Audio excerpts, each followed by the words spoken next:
고린도전서 14장 15절 한 절을 보겠습니다. 신약성경 280쪽입니다. 제가 갖고 있는 성경은 280쪽 고린도전서 14장 15절 한 절을 보겠습니다.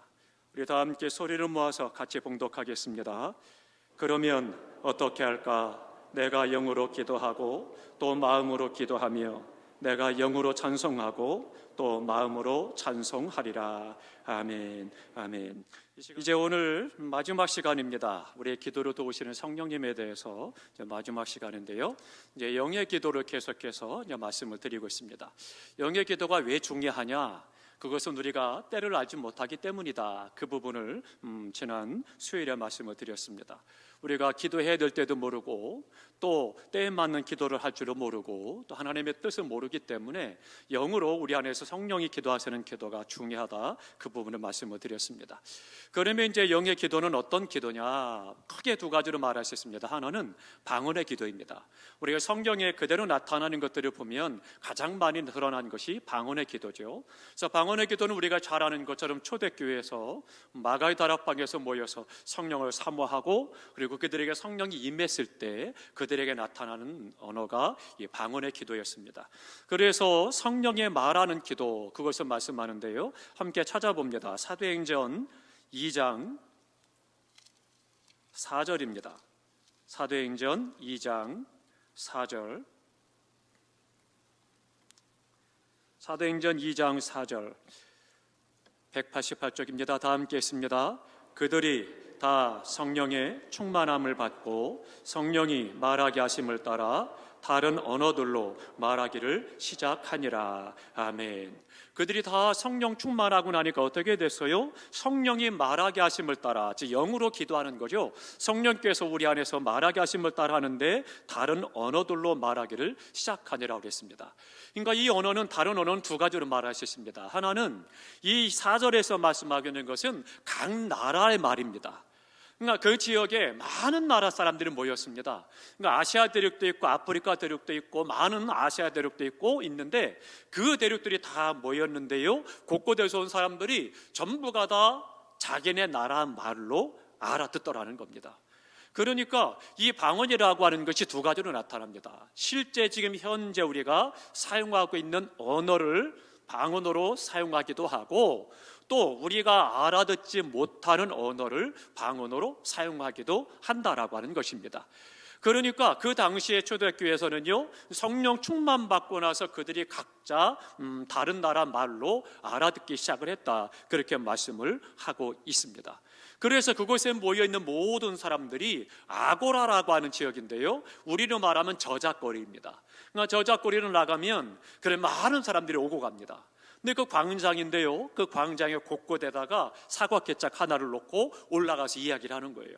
그러니까 제가 올라가면 그렇게 얘기하는 거죠. 내가 예수 그리스도를 믿는다. 예수는 우리의 구원자가 되신다. 내가 믿는 신에 대해서 이야기를 하는 거예요. 그러면 지나가던 사람들이 소리 듣고 와서 모입니다. 모이면 같이 말을 듣고 난 다음에 논쟁을 하는 거예요. 변론을 하고 이야기합니다. 정말 네가 믿는 예수가 부활했냐? 어떻게 그걸 믿을 수 있냐? 뭐 이런 것들을 이야기를 주고받습니다. 그러면서 거기에서 많은 논쟁을 하고 이야기를 하게 됩니다. 그러니까 많은 사람들이 거기에 각처에서 몰려오는 거죠. 그때에 신기하게도 이 제자들이 다른 나라 어떤 언어들로 사용을 하니까 각자 자기네 말로 다 알아듣더라는 겁니다.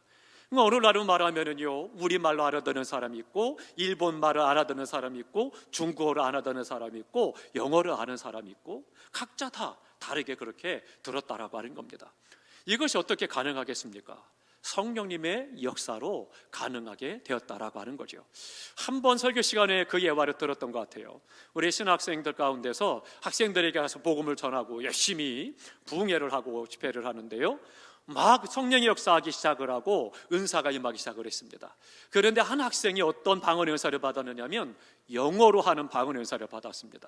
그러니까 얼마나 좋겠습니까? 굉장히 부럽대요. 영어를 하나도 못하는 친구였는데 갑자기 은사를 받고 나서 영어가 유창한 거예요. 전 그거 처음 봤습니다. 야, 이거 신기하다. 왜 하나님 나한테도 좀 저런 영어 발음을 좀 주시지 왜 나는 알아듣지 못하는 방언을 주셔가지고 그랬던 기억이 있습니다. 근데 그 친구는 그렇게 해서 영어가 방언으로 은사를 임하게 되니까 영어가 유창한 거예요. 그런데 놀라운 것은요, 평소 때는 못합니다. 기도할 때만 해요. 그러니까 그것도 또한 신기하대요. 근데 아무튼 중요한 것은 하나님께서는요, 각 사람들이 알아듣는 언어로 사용하시기도 하고 때로는 못 알아듣는 언어를 사용하기도 한다라고 하는 것입니다. 그러면 이제 우리가 방언 기도를 이야기를 하고 있는데, 또 하나는 뭐냐면 방언 기도는 어떤 기도냐, 또 한 가지 중요한 것이 있습니다. 함께 찾아봅니다. 고린도전서입니다. 14장 2절입니다. 방언과 예언을 말씀하면서 거기에서 말씀하고 있습니다. 고린도전서 14장 2절입니다. 다 함께 있습니다.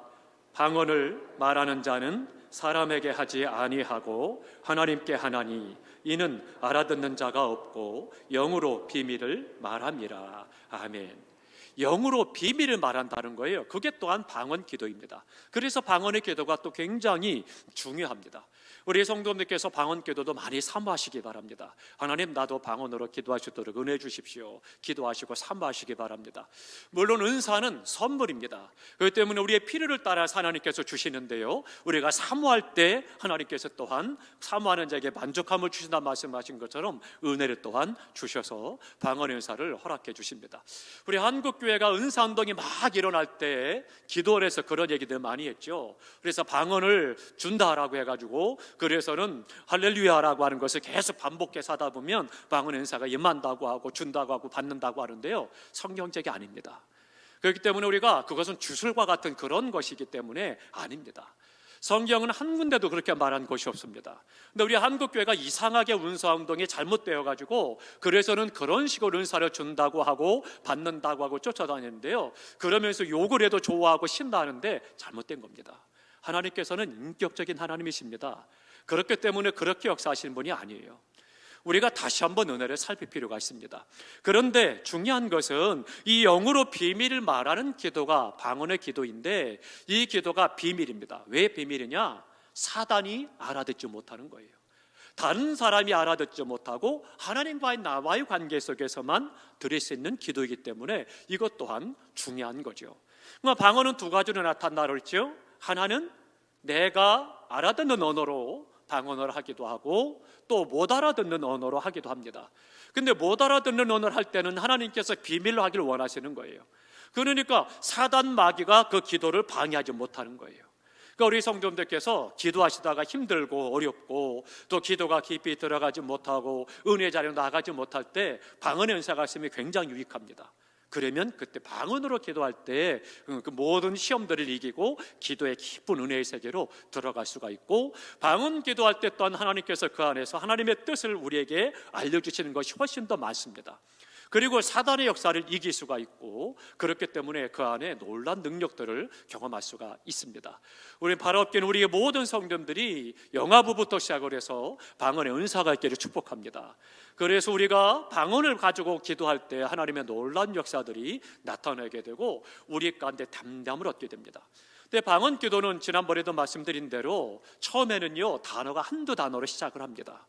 그러나 언어라고 하는 것은 점점 더 쓸수록 많아지죠. 우리도 말이 풍성해지는 것처럼 언어가 풍성해지듯이 어휘가 많아지는 거죠. 방언도 마찬가지입니다.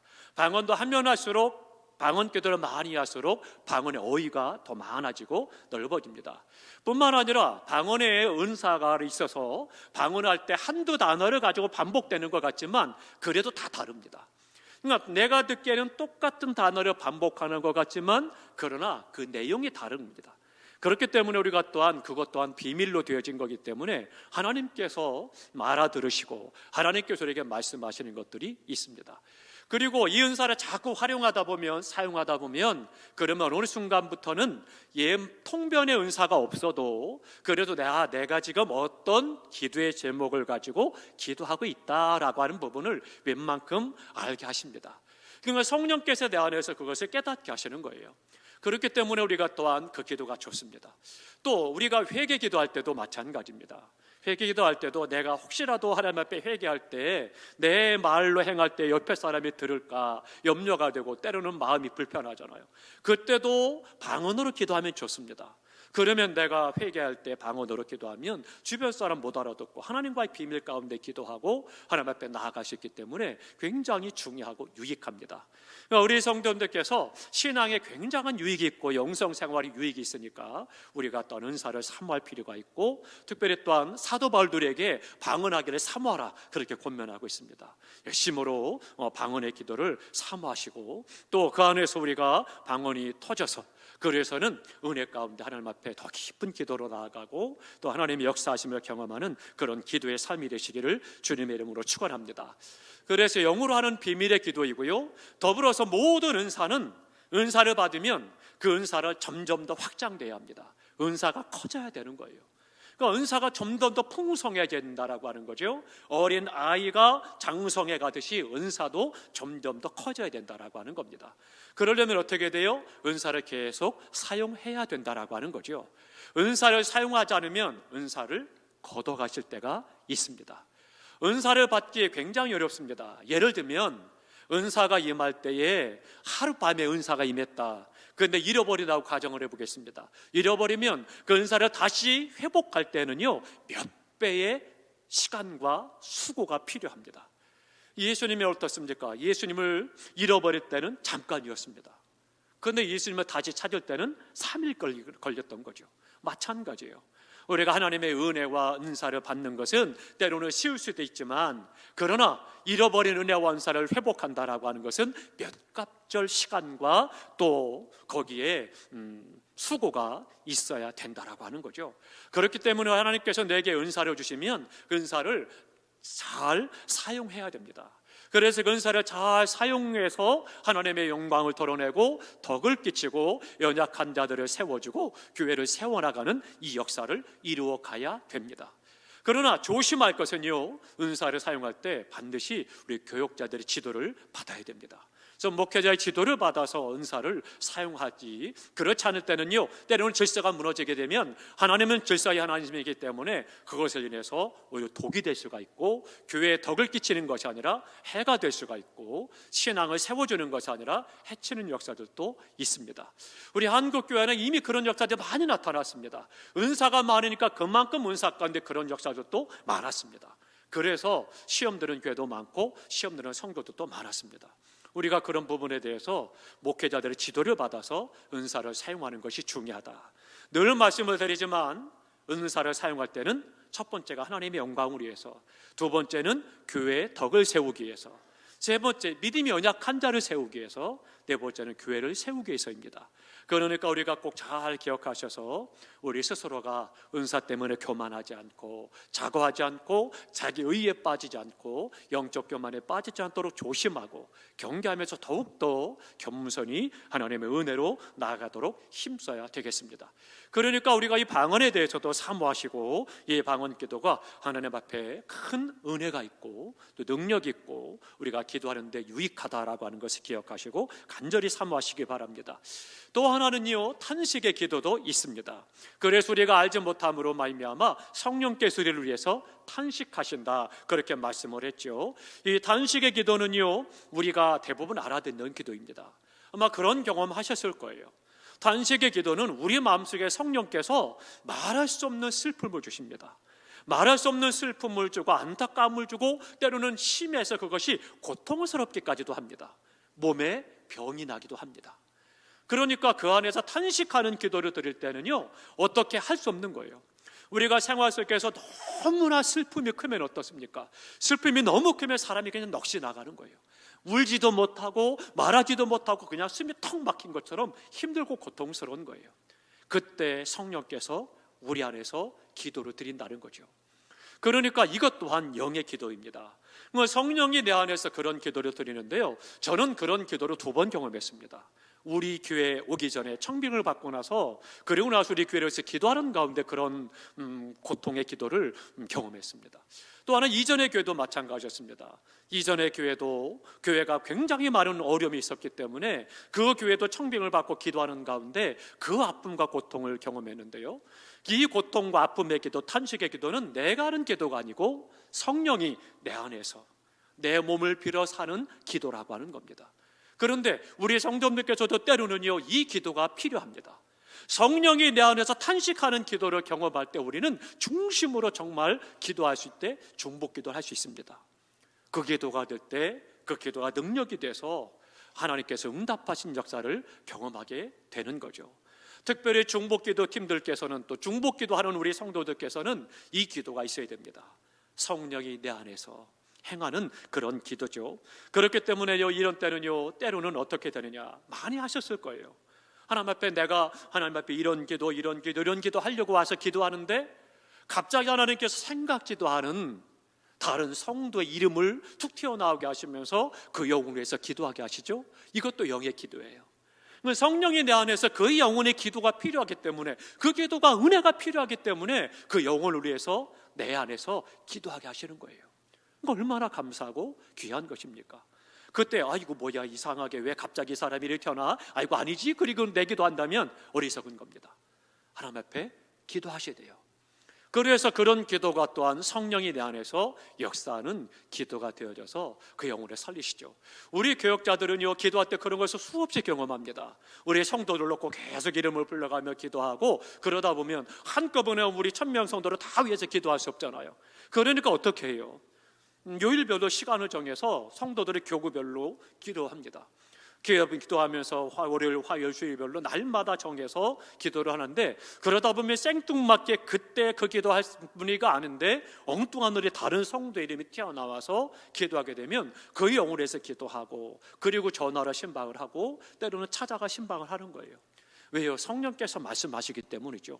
우리가 생활 속에서 순간순간마다 전혀 생각지 않은 사람이나 또 어떤 사건도 있습니다. 그런 사건이 있을 때 탄식하며 성령께서 우리 안에서 기도하는 거죠. 그럴 때는요, 순종하셔야 됩니다. 거절하지 마시고 순종해서 기도할 때 하나님께서는요, 나의 기도 가운데 능력으로 역사하셔서 그 영혼을 살리시고 문제를 해결해 주시고 복되게 하시는 은혜를 경험할 수가 있는 겁니다. 우리 세연교회 모든 성도들이 기도의 용사가 되시기 바랍니다. 지금 시대는요, 우리가 복음을 전한다고 많이 복음에 열광했느냐? 그렇지 않습니다. 아무리 1억 이상 막 들여가지고 수많은 경품을 갖다 놓고 전도해줘, 안 됩니다. 그것 갖고 그 영혼들이 구원받느냐? 이제는 시대가 그렇지 않습니다.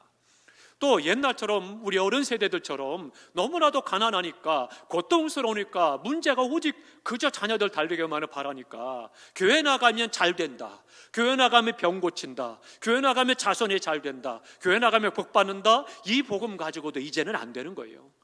배부르고 등 따숩고 교회보다 세상에 더 앞서가는데, 그런데 어떻게 교회에서 복음을 전한다고 그들이 구원받겠습니까?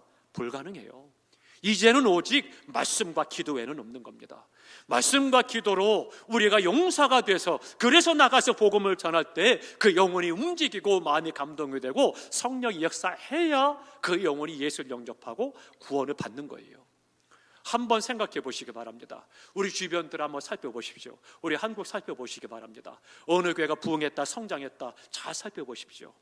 새가족 몇 명 있습니까? 거의 없어요. 대부분 다 이동이죠. 어느 교회가 은혜 있다, 어느 교회 목사님은 설교를 잘한다, 어떤 교회 가면 도움을 받을 수 있다. 그래서 다 수평 이동해요. 이 교회에서 저 교회로, 저 교회에서 이 교회로 이동하는 거죠. 정말로 안 믿는 영혼들이 예수 그리스도를 영접하고 구원받는 역사가 나타나야 되는데, 한국교회 어느 순간부터인가 이것이 점점 더 약해지고 있고 거의 찾아보기가 어려운 거죠. 그럼 우리 교회는 어떻습니까? 우리 교회도 지난 2년 동안 등록하신 분들을 새가족들에 보면, 그러면 그래도 감사한 거예요. 우리 교회는 많은 분들이, 처음 예수 믿는 분들이 들어온 분들이 많이 있습니다. 그래서 감사한 거예요. 근데 그런 것들이 중요한 거죠. 그러니까 우리가 주님 앞에 능력으로 행하는 그리스도의 용사가 되지 않으면 이제는 세상을 구원할 길이 없어요. 그 용사는 누구냐? 훈련하는 사람입니다. 훈련돼야 되는 거예요. 말씀을 읽는 훈련, 또 말씀을 듣는 훈련, 말씀을 배우는 훈련, 말씀대로 살아내는 훈련을 해서 그리스도의 군사가 되어야 된다는 거죠. 기도해야 되는 훈련을 하고 기도의 훈련을 받고 기도의 용사가 돼서 우리가 죄라고 부르면 지옥문이 움직이고 옥토가 움직이고 그리고 세상 사람들 두려워하고 어둠에 떠나가는 역사들이 나타나야 되는 거죠. 주여 했는데 와가지고 사단마귀가 비웃어가면서 아이고 해봐 네가 뭐 그 기도 얼마나 부끄럽겠습니까? 우리가 정말 주님 앞에 이제는 그래서 용사가 되어야 합니다. 용사가 돼야 세상을 구원할 수 있고 사명을 감당할 수 있고 하나님의 뜻을 이룰 수가 있는 거예요. 우리가 날마다 말씀과 기도에 집중하면서 이 훈련에 힘써야 된다라고 하는 거죠. 그러므로 이것이 우리가 신앙사라는 것이 쉬운 것이 아닙니다. 우리 운동선수들이 패럴림픽까지 다 끝났는데요, 그 메달을 따려고 올림픽에 참여하려고 얼마나 땀을 흘리고 훈련을 했습니까? 먹고 싶은 것도 안 먹고 먹지 못한 싫은 것도 억지로 먹어가면서 그렇게 단련을 하고 훈련을 하고 땀을 흘리고 또 훈련하고 먹고 훈련하고 계속 그러잖아요. 그래서 전문가가 되어가지고 누가 뭐라고 하지 않아도 생각하지 않아도 몸이 움직이는 거예요. 우리 그리스도인들도 마찬가지입니다. 내가 거룩하려고 하는 거 않고 내가 무엇을 하지 않으려고 해도 내가 삶 자체가 거룩하고 삶 자체가 말씀으로 살아가는 삶이 되고 주님의 뜻대로 살아가는 삶이 되어야 되는 거죠. 생각하고 계산해서 이것이 하나님의 뜻인가 아닌가라고 하는 것이 아니라 당연히 하나님의 뜻이 나의 뜻이 되고 내 뜻이 하나님의 뜻이 되는 삶이 살아가야 되는 거죠. 우리가 하나님의 영광을 드러내는 삶을 살아가도록 다시 한번 힘써서 경건에 힘써야 되겠습니다. 그리고 우리가 말씀과 기도로 끝날 것이 아니라 계속해서 더 깊이 은혜의 세계로 나아가도록 힘쓰셔서 그래서 용사가 될 때 오늘 이 밤에 우리만 용사가 돼도 우리 교회가 더 능력 있게 사명을 감당하고 시대를 구원할 수가 있는 것입니다. 우리 모두가 다 하나님 앞에 그래서 용사가 되어 든든히 설 수 있기를 주님의 이름으로 축원합니다. 그런다면 이제 누구에게 성령께서 하시는 기도가 있느냐? 너무나도 중요합니다. 모든 기도는 두 가지에 들어간다고 그랬죠? 마음으로 하는 기도, 영으로 하는 기도. 이 두 가지는 다 누구 안에서 해야 되느냐? 다 함께 하십니다. 성령 안에서. 그렇죠. 성령 안에서 기도해야 된다라고 하는 겁니다. 성령 안에서 기도할 때 성령께서 나의 몸을 빌어서 내 안에서 기도하기도 하고 내가 성령의 도움을 얻어서 하나님의 뜻대로 기도하는 삶을 살아갈 수가 있다라고 하는 것입니다. 그러므로 우리 하나님께 모든 성도들은요 성령 안에서 깨어 기도하게 하시는 항상 힘쓰는 우리 모두가 될 수 있기를 주님의 이름으로 축원합니다. 그래서 늘 성령 충만한 가운데 나도 모르게 기쁨이 있고 감격이 있고 그동안에는 많은 문제가 있었는데 그 문제가 아니라 오히려 찬송이 되고 감사가 되고 즐겁고 하나님의 뜻을 이루는 은혜의 삶이 되시기를 주님의 이름으로 축원합니다. 성령 충만하지 않으면요 어느 순간부터인가 감사가 사라집니다. 기쁨이 소멸되어집니다. 즐거움이 없습니다. 사소한 것에도 짜증이 납니다. 화를 잘 내게 됩니다. 그러나 성령 충만하면 어느 순간 모든 것들이 용납이 되고 이해가 되고 불쌍히 여기지게 되고 긍휼히 여기게 되고 그 안에서 또한 기쁨을 누리게 되고 평안함을 누리는 거예요. 그렇기 때문에 그 안에서 늘 감격 있고 하나님 앞에 영광 돌리는 은혜의 삶을 살아갈 수가 있습니다. 우리 모두가 성령 충만하셔서 내가 하는 기도 또 성령이 하는 기도 이 모든 기도의 삶이 되어지심으로 우리가 기도할 때 하늘이 열려지고 하나님의 음성이 들려지고 은사가 이 역사가 나타나고 또 닫힌 것이 열려지고 막힌 것이 뚫어지고 문제가 해결되어지고 질병이 치료되어지고 하나님의 역사하심을 경험하며 그 은혜로 살아가는 우리 모두가 될 수 있기를 주님의 이름으로 축원합니다. 기도하겠습니다.